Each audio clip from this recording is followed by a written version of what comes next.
Palavra da Verdade, com Hernandes Dias Lopes. Meus amados, vamos abrir a palavra de Deus.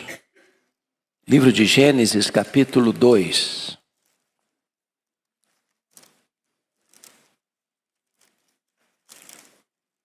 Gênesis, capítulo 2, verso 24. Hoje não vou pregar um sermão expositivo, como é meu hábito fazê-lo, mas um assunto temático. Conforme foi dito, vamos falar sobre os mitos do casamento. Então vamos ler esse texto. Gênesis 2, 24, que diz assim: Por isso deixa o homem pai e mãe e se une à sua mulher, tornando-se os dois uma só carne. Walter Trobes, no seu livro Eu Amo Você, conta uma história engraçada. Ele diz que quando Deus criou o homem e a mulher, Adão e Eva, que Adão então, ao dormir e passar pela primeira cirurgia da história, acorda sem uma costela, mas vê um Miss Universo diante dele. Só tinha ela, é bem verdade. Mas então ele vai para casa feliz da vida. Feliz da vida. Diz Walter Trobes, na sua história, que passada uma semana, o Adão volta cabisbaixo, macambúzio, triste, e diz assim para Deus: Deus, eu vim devolver essa mulher. Eu não dou conta. Ela fala muito, chora por qualquer coisa. Então, eu não dou conta, então vim devolver. Aí diz a história que Deus diz: mas é isso mesmo, Adão, que você quer? Mas é sim, senhor, é isso que eu quero. Não dou conta, não. Tá bom. Tudo bem. O Adão voltou aliviado. Passada uma semana, lá vem o Adão de volta. Triste, macambúzio. Diz: Deus, eu pensei melhor. E a minha vida ficou muito vazia sem a minha mulher. Eu não sei viver sem ela. Eu queria pedir ao Senhor para me devolvê-la. Aí diz a história que Deus perguntou: mas é isso que você quer, Adão? É isso mesmo? É, Senhor, é isso que eu quero. Eu não sei viver sem ela, não. Adão voltou feliz da vida com sua mulher para casa. Passada uma semana, lá vem um Adão. Triste, macambúzio, surumbático. Deus, eu pensei bem, agora é definitivo. Eu não dou conta mesmo. Eu vim devolver, agora é definitivo. Não dá certo mesmo. Então diz a história que Deus diz assim para Adão: Adão, você não sabe viver sem ela. Você vai ter que aprender a viver com ela. E aí começa então a saga do casamento. A ideia de que casaram e foram felizes para sempre é tema de novela e de filme, mas não é verdade na vida real. A felicidade conjugal não é automática. Quando você vê um casal feliz, que tem uma vida conjugal equilibrada, sensata, bonita, por trás tem muito trabalho. Tem boa comunicação, tem paciência, tem amor, tem perdão, tem compreensão, tem apoio, tem recomeço. Então, hoje eu queria olhar e ver alguns mitos que ainda hoje as pessoas mantêm sobre casamento. O texto aqui retrata 3 características de um casamento. Primeiro, o casamento, ele é heterossexual. Por isso deixa o homem, seu pai e sua mãe se unem à sua mulher. Então é um homem e uma mulher. É um masculino e um feminino. Segundo, esse casamento aqui é monogâmico. Deixa o homem, seu pai e sua mãe se unem à sua mulher e não às suas mulheres.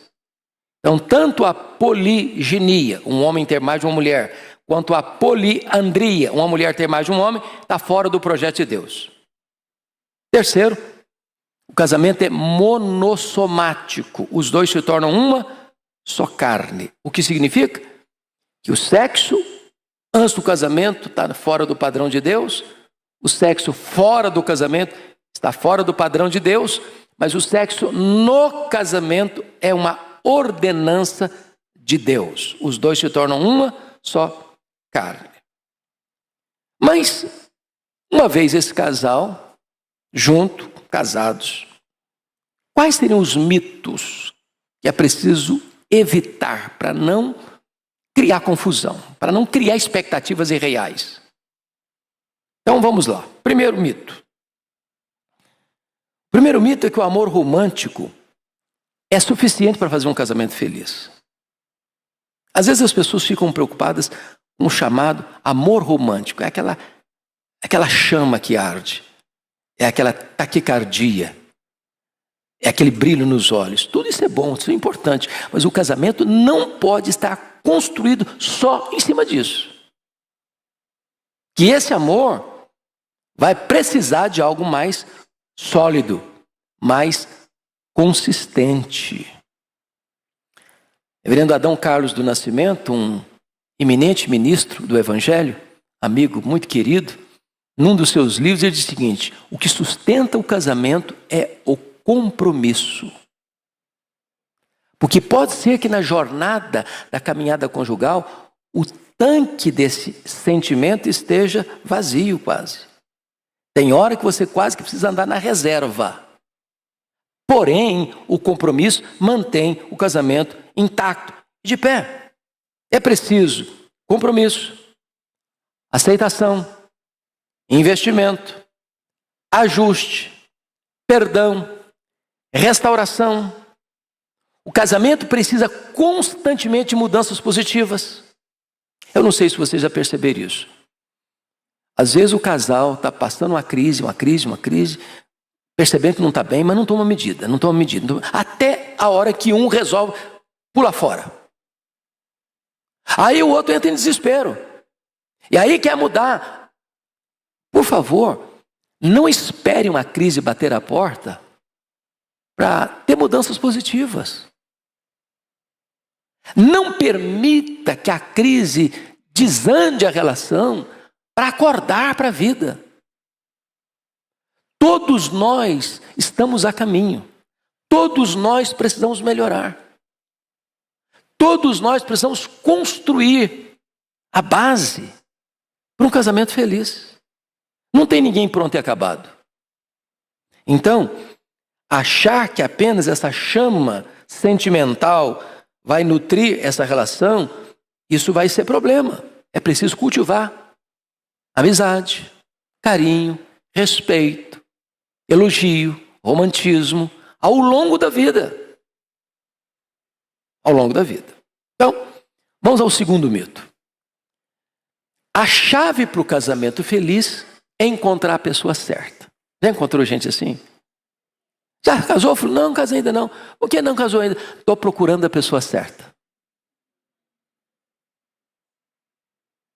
Onde está essa pessoa? Qual é o endereço dela? Me dá o CPF dela. Vamos lá.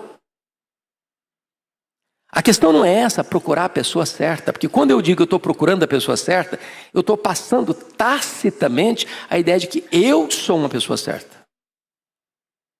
Eu já estou pronto e acabado. O outro é que tem que se adequar a mim. Eu sou o centro do universo. E casamento não é amor egocentralizado. O casamento é amor outro centralizado. A questão não é achar a pessoa certa. A questão é ser a pessoa certa. Com isso estamos dizendo o seguinte, irmãos. Nós não viemos de uma família perfeita. Nós não somos uma pessoa perfeita. Nós não temos um cônjuge perfeito. Nós não vamos construir um casamento perfeito. Nós não vamos ter filhos perfeitos. Então, essa fantasia de que tem uma família assim, que sem erro, sem problema, essa família não existe. Eu ponho os dois pés para trás quando eu escuto o seguinte testemunho. Eu sou casada há 50 anos. Eu nunca tive isso aqui de entreveiro com meu marido, com a minha mulher. Quando eu escuto isso, eu fico pensando assim, deve ser um anjo disfarçado entre nós. Não deve ser filho de Adão.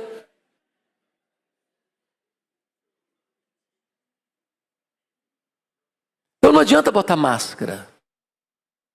Não adianta. Porque se a gente bota máscara, a gente cria a ideia de que fulano tem um casamento perfeito. Vai comer um quilo de sal com ele para ver? Mora com ele um mês. Então, essa ideia de que eu preciso encontrar a pessoa perfeita não é real. Até entendamos isso. Nenhuma pessoa é feliz se ela se anula para se adequar ao outro.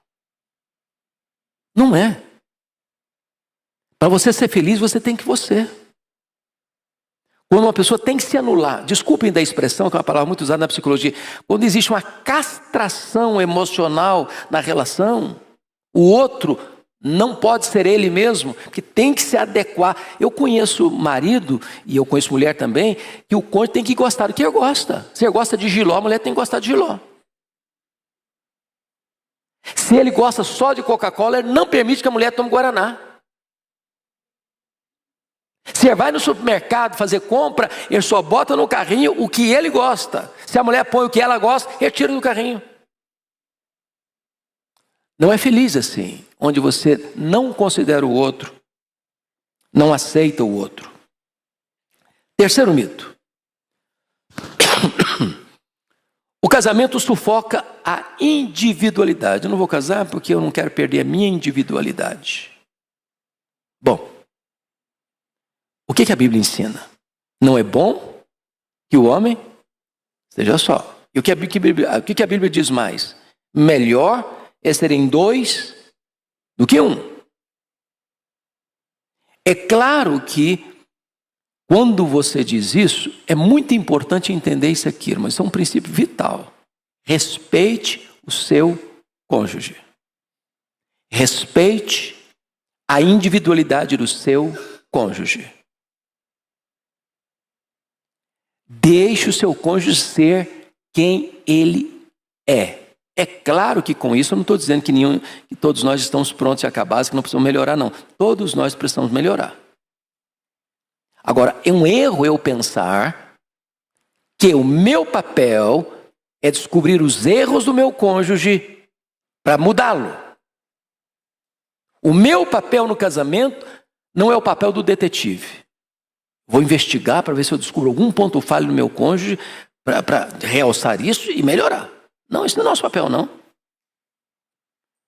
No casamento, um elogio sincero vale mais que 1000 críticas.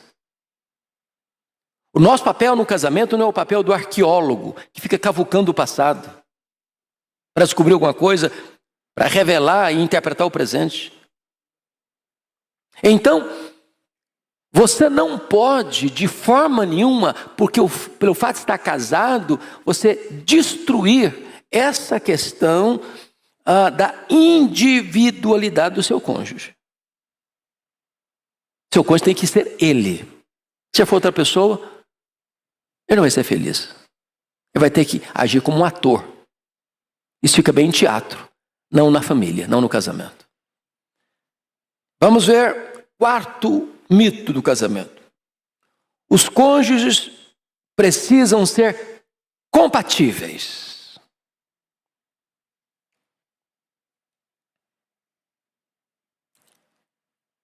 Isso é mito. Casamento não é a união de dois iguais. Casamento é a união de dois diferentes. E às vezes até opostos. Aliás, já tem obras sobre isso. São os opostos que se atraem.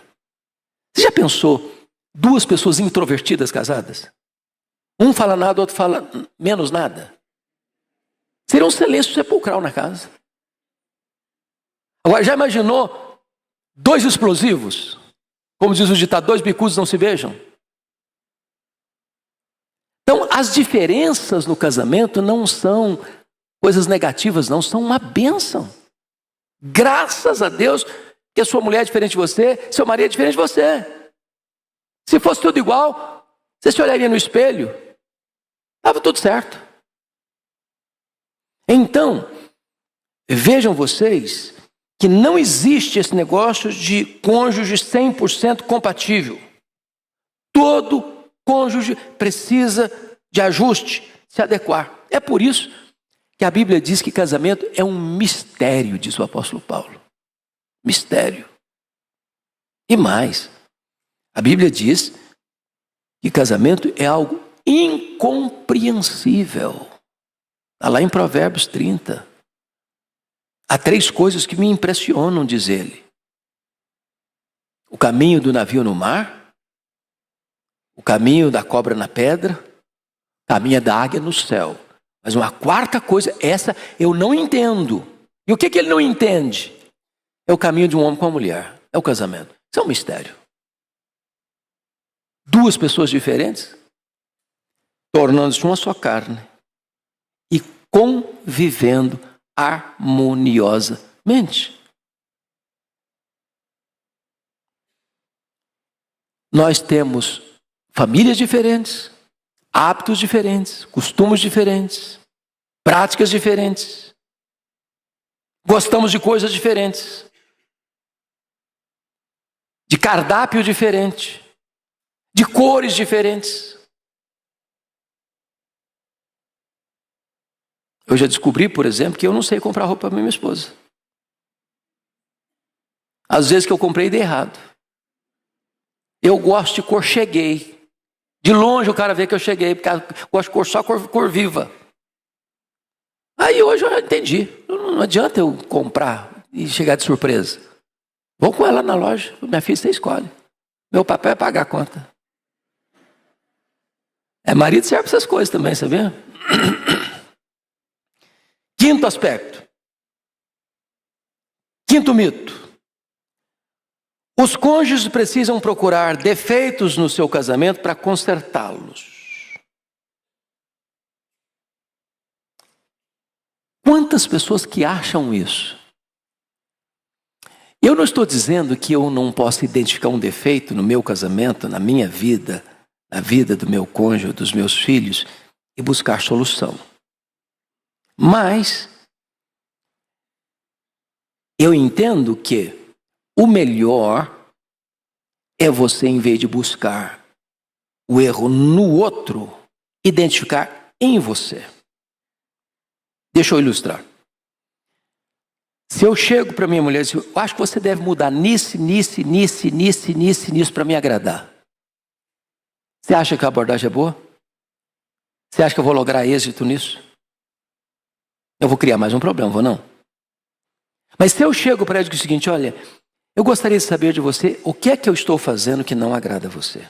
O que é que eu posso mudar para o nosso casamento melhorar? A abordagem mudou. Eu estou chamando para mim o problema. Eu não estou apontando o dedo e acusando.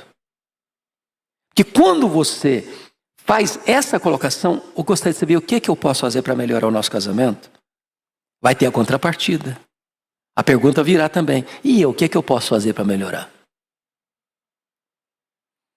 Eu gosto de fazer uma dinâmica em encontros de casais, que é muito interessante.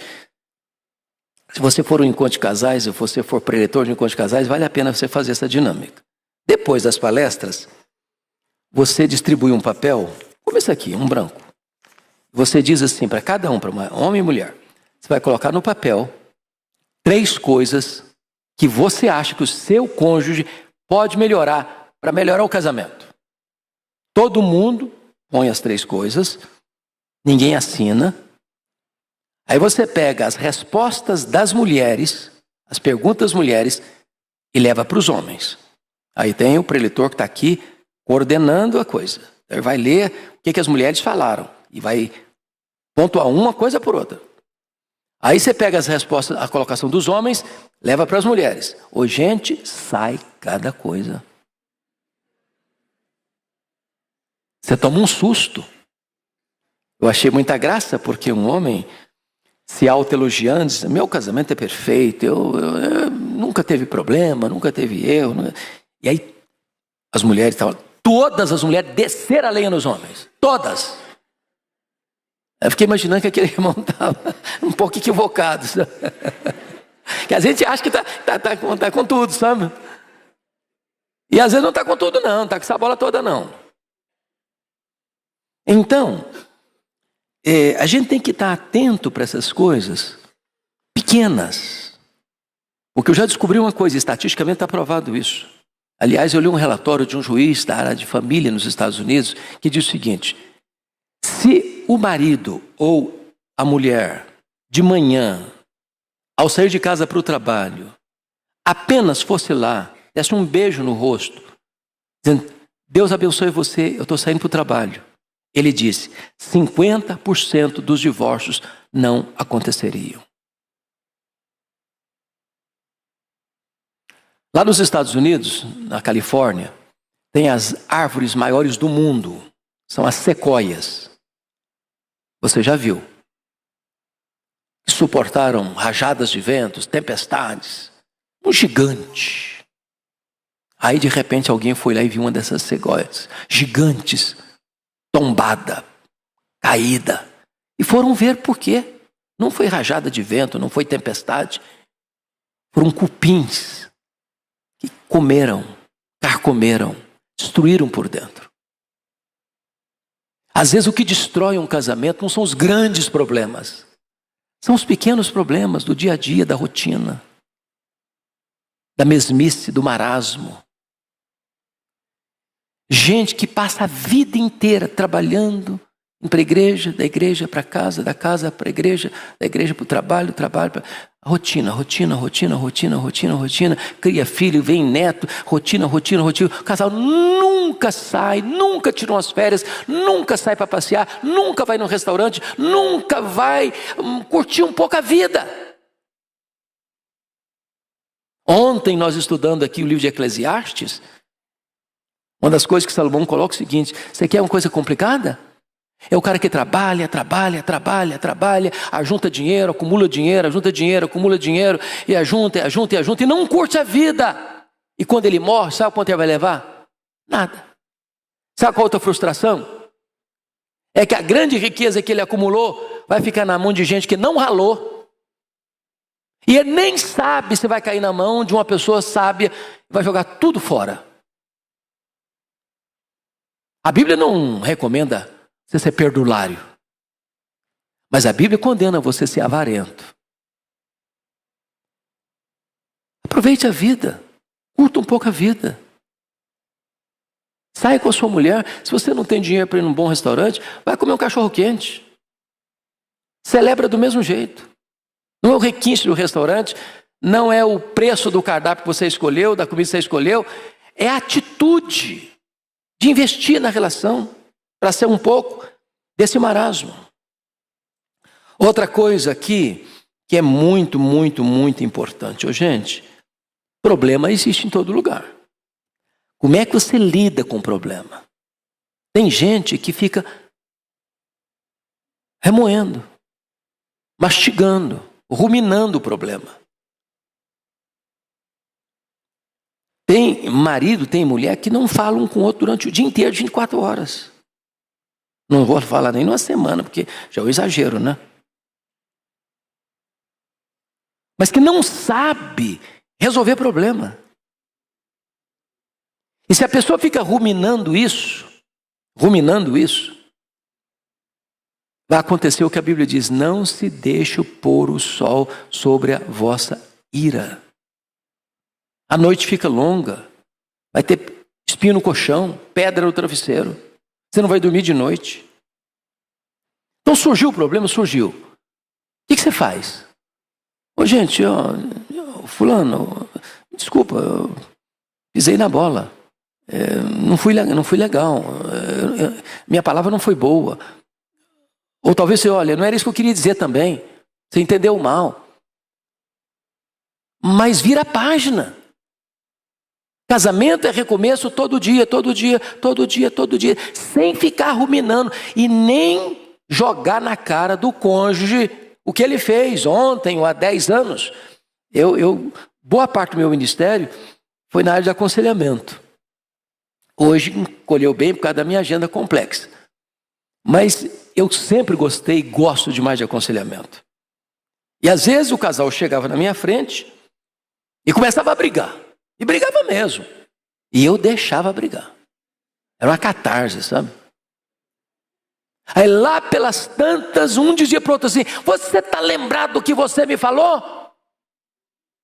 E eu estou pensando que falou enquanto estava vindo para o gabinete pastoral. Que nada, há 10 anos. Que troço estava lá. Congelado. Aí o que vem? Amargura. E sabe o que significa a palavra amargura na língua grega? Cheiro de ovo podre. Não dá para ficar perto de uma pessoa amargurada. É preciso zerar a conta todo dia, todo dia, todo dia. Sexto mito de um casamento. O sexo segura o casamento. Ô, gente, o sexo é uma bênção, é uma dádiva de Deus, é um privilégio da vida conjugal. Dos prazeres terrenos, depois da salvação, não sei se tem outro maior. Mas não é verdade que sexo segura o casamento. Você vê muitos casais hoje casando, descasando, casando de novo, descasando, casando de novo, descasando, casando de novo. Por quê? Porque fazem do sexo a base do casamento.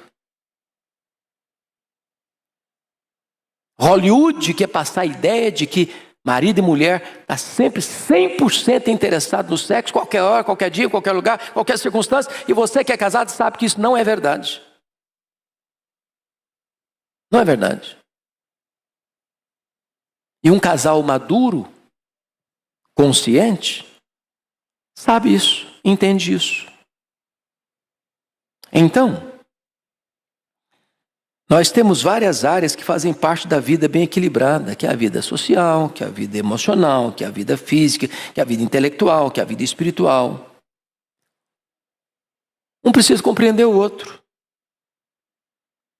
e ser compreendido. O casal precisa de comunicação. Então tem 2 pontos aqui perigosos. O primeiro deles é não respeitar o cônjuge. Você precisa saber se o cônjuge me diz: olha, eu não estou afim hoje, ou estou cansado demais, ou estou... Pronto, respeitou, acabou. O que não pode é a desculpa. A famosa enxaqueca, né? Tem gente que tem uma desculpa, que tem uma dor de cabeça que não para nunca. Eu tenho um colega que a esposa falava tanta enxaqueca com ele, que ele resolveu comprar uma cartela de cibalena. Pensa num remédio bom. Só gente acima de 50 sabe o que é cibalena. Botou uma jarra d'água e falou: no caso, porventura de uma enxaqueca, já está aqui a solução. Então as 2 coisas estão erradas. Tanto aquela pessoa que quer a relação a seu tempo e a sua hora, 5 estrelas, como aquela pessoa também que dá desculpas para não fazer o dever de casa. O sexo é uma bênção, o sexo é fundamental. O sexo foi criado por Deus, foi instituído por Deus no matrimônio.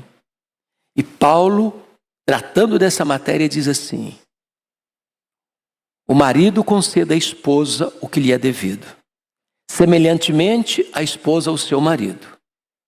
Ele diz: o marido não tem poder sobre o seu próprio corpo, e sim a mulher. A mulher não tem poder sobre o seu próprio corpo, e sim o marido. Não vos priveis um ao outro, salvo, talvez, por mútuo consentimento, para vos dedicardes à oração e novamente vos ajuntardes, para que Satanás não vos tente por causa da incontinência. Ou seja, não faça do sexo uma arma, porque a vítima pode ser você. Não faça chantagem com seu cônjuge usando o sexo como fator da chantagem. Porque se você sonegar do seu cônjuge aquilo que Deus diz que ele tem direito, Satanás vai entrar nessa jogada e botar uma pessoa na linha e vai ser um estrago terrível.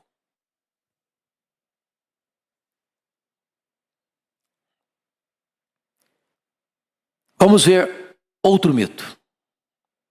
Esse mito é muito complicado. Eu chamo de amor condicional. Se você realmente me ama,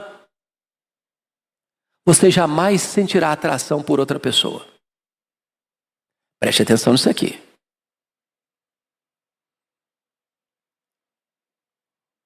Irmãos, o fato de alguém estar casado não significa que essa pessoa pode se descuidar. Nem o homem, nem a mulher. Por quê?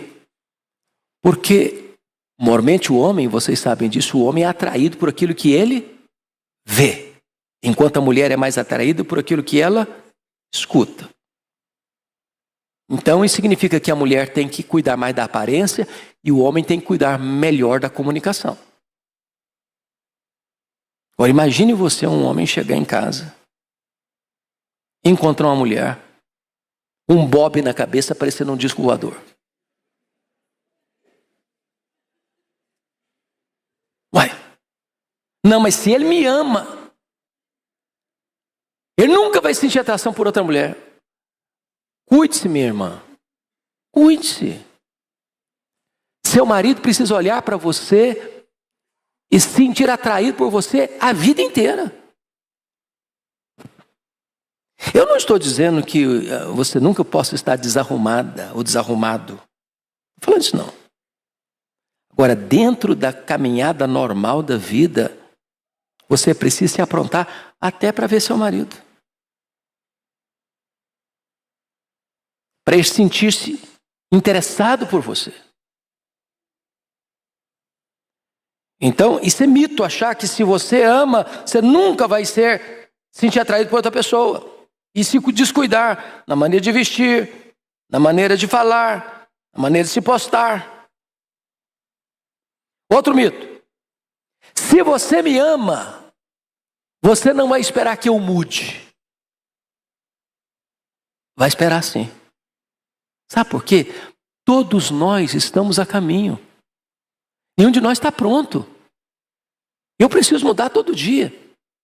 E o projeto de Deus é que eu mude todo dia. Diz a Bíblia que eu tenho que ser transformado de glória em glória na imagem de Cristo pelo Espírito Santo, o Senhor.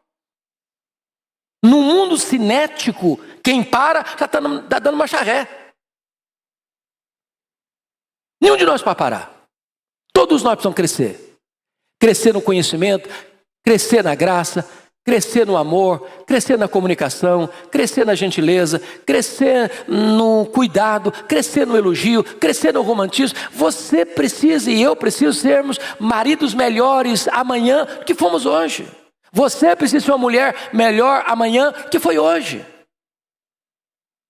É porque eu amo, é que eu vou mudar mesmo.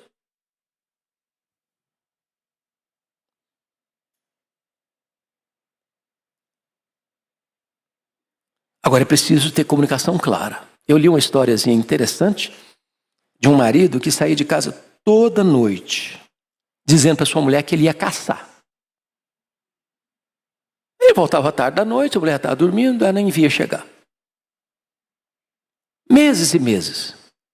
Aí um dia a mulher resolve ir lá no porão, a espingarda do cara lá. E ele disse que ia caçar. Ela falou, esse cara está me traindo, esse miserável. Ela ficou de tocar aí atrás da porta. Quando ele chegou, ele deu um tiro nela. Ele deu um tiro nele. Matou o cara. Ele está me traindo. Eu não aceito isso. Aí chegou o vizinho desesperado. O que aconteceu? Eu matei esse infeliz. Ele falou que ia caçar, a espingarda dele estava aqui. Estava caçando coisa nenhuma. Falei, minha filha, seu marido me confidenciou isso. Toda noite ele saía para trabalhar, fazer hora extra, porque ele está querendo te dar uma casa nova de presente. E ele precisava ganhar um valor extra para conseguir fazer o negócio. Faltou o quê? Comunicação. Então é preciso ser claro. Falar, olha, eu estou fazendo tal coisa, estou em tal lugar. Você está em tal lugar? Está em tal lugar. Às vezes está fazendo até uma coisa boa, mas dá margem para a pessoa interpretar outra coisa.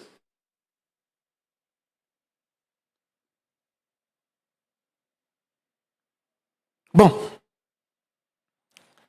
tem tantos mitos, né? Eu vou parar por aqui porque já passou da hora. A pergunta é a seguinte: o que eu posso fazer para o meu casamento melhorar? Nós não trouxemos nem papel nem caneta, mas queria que você escrevesse aí na página da sua mente. Um pouquinho pense nisso. 3 coisas que você pode fazer para o seu casamento melhorar.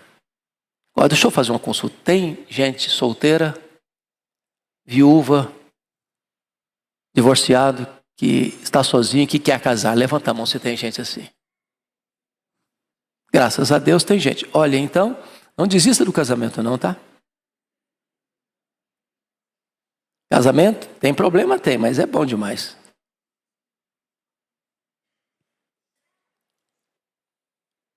Três coisas que você vai colocar diante de Deus: eu quero melhorar nessa área, nessa área, nessa área.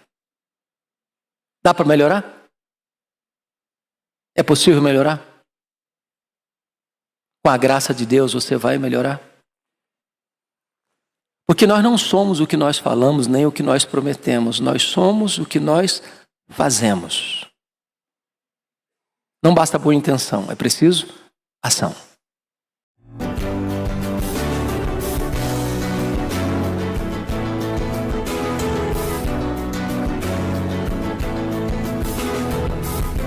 Palavra da Verdade, com Hernandes Dias Lopes.